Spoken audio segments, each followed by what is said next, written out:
So much love and appreciation to those of you who have been with me for the 2 year period plus that I've been doing this. Thank you for showing your love and support to the channel. And to anybody else who is brand new to the platform and you would like to support the channel, also you can do it by way of Patreon, Anchor, the clothing store, and also the shoe shop that is listed in the comment description below. And again, thank you to any and all of you guys who have been here to support this channel during the 2+ year period. I wouldn't be able to do what I do every single day without you.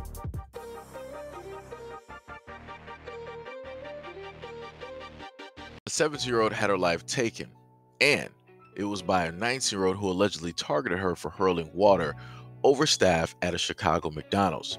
Taria Franklin had her life taken outside of the fast food establishment in Little Village area in Chicago on Friday. The suspect, Anthony Heredia, age 19, stated that he had been summoned by an unidentified friend who asked him to take revenge on Franklin for hurling water. It's unclear who asked Heredia to get back at Franklin and what prompted the alleged water throwing incident. It took place at a drive-through window during what cops say was an ongoing dispute. Heredia allegedly took the life of Franklin and wounded her twice while passing on a bike, striking her once in the back. The teenager, who wanted to be a lawyer when she grew up, was rushed to St. Anthony's Hospital, where she was later pronounced deceased. April of this year, Taria's mother, Kian Sanderson, died of cancer. Her father, who has not been named, had his life taken around 12 years ago when Taria was just 5. Further details on the circumstances surrounding the murder have not been disclosed. Heredia, who was charged with the murder in the fatal shooting of the 17-year-old, allegedly told investigators that he took the girl's life because he saw her throw water at a McDonald's employee in an incident at the start of the holiday weekend. Heredia was arrested on Friday following the shooting after multiple employees at the McDonald's identified him as being at the restaurant immediately before the shooting. He also could allegedly be seen on surveillance video retrieving a spent casing from the scene. When Heredia was arrested a short time later at his home, the spent casing was found in his pocket. Heredia allegedly told investigators that some of the McDonald's employees called him to come to the restaurant after they recognized Franklin and members of her family from an altercation that happened the prior week. Prosecutors stated that when Heredia arrived at the McDonald's on Friday, employees told him everything was fine, so he waited in the parking lot. He then spotted Franklin walking up to the drive-thru window and watched as she allegedly threw a cup of water at an employee. Heredia then pulled out a weapon and fired 2 shots. Heredia pled guilty in January to reckless discharge of a firearm in connection to a 2021 incident. He was sentenced to 2 years in prison, but he was released in March with credit for time served. Heredia stated in court Sunday, "I just want to apologize to the victim's family." All right, I'm just going to be honest here. If she didn't throw any water, none of this would have happened. That's all I'm going to say. If she didn't do the actions, like I said, every action has a reaction. So the action that she took, throwing the water at employees, the employees basically called Heredia directly to the spot to let them know, what was going on. And he waited outside, and then he ended up basically seeing her, and then that's when he did what he did. If she would have never basically went to that window and thrown the water, she more than likely would still be alive at this moment in time.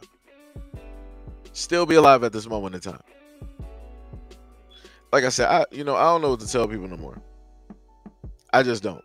Because a lot of people out here think that the actions that they take onto other people, when you want to physically do things to other people, that there's not going to be any recourse, that nothing negative is going to take place, that the world is just going to keep going, and then you'll just, I guess, repent or say sorry for it later. Like I said before, everybody loses. Everybody loses. And the main thing that I'm going to look at is this, right? The girl Franklin, she was wrong for doing what it is that she did. Heredia, he was wrong for what it is that he did. She's paying the price. He's paying the price. The only other people that's not paying the price are the McDonald's workers. Prosecute all of those McDonald's workers that know this man and that called him down to that McDonald's in order to intervene in this situation that didn't even need that type of intervention. You could have called the police. You could have did a variety of things, but you decided to try to get some street justice and call one of your local thugs down there to come handle some stuff at an establishment that y'all just work at, more than likely part-time. Y'all don't have like no stock options in there. Y'all don't got no retirement in there. Y'all don't even have ownership or even part ownership. Y'all did all of this at an establishment that you don't even own. So now two families lose.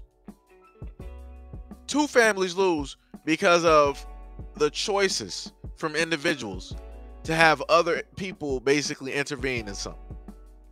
Like I said, everybody deserves to lose then. Everybody deserves to lose.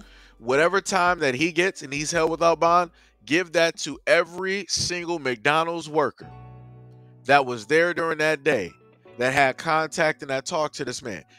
And I'm going to leave it on this. This is why I stated before that we need more black women out here to talk to these young girls, because they don't understand that a lot of the choices that they make have consequences. She suffered the consequences because she's no longer here.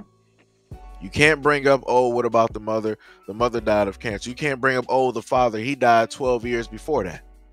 So you can't even bring up the parents. The parents are not even nowhere have anything to do with this. The main people that have guardianship and ownership of this child, they're not even on this plane of existence.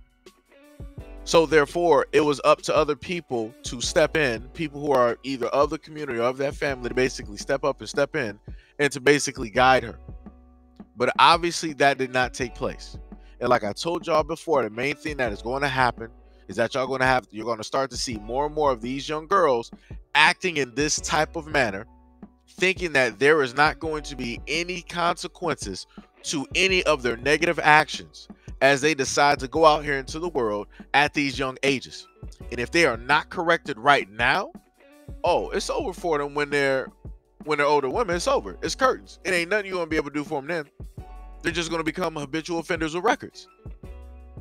And they're going to be out there living in the hood, and they're going to be continuously having kids back to back to back to back to back to back to back, breeding the exact same mentality of which they enabled and other people enabled from the community. But like I said before, it's hard to tell anybody anything in the black community because everybody wants to be an individual. But then magically everybody want to be a group once all of these things start hitting their front steps. Once all of this start hitting the front of their street on a curb. Like I said, people got to make up their mind. Do you want to be an individual or do you want to be a group? Because if you want to be an individual, then you're going to have to deal with this by yourself then. On individual time, whatever your time is and it shows up, make sure you deal with that when you see it. But I bet you won't. I promise you, and I bet you won't.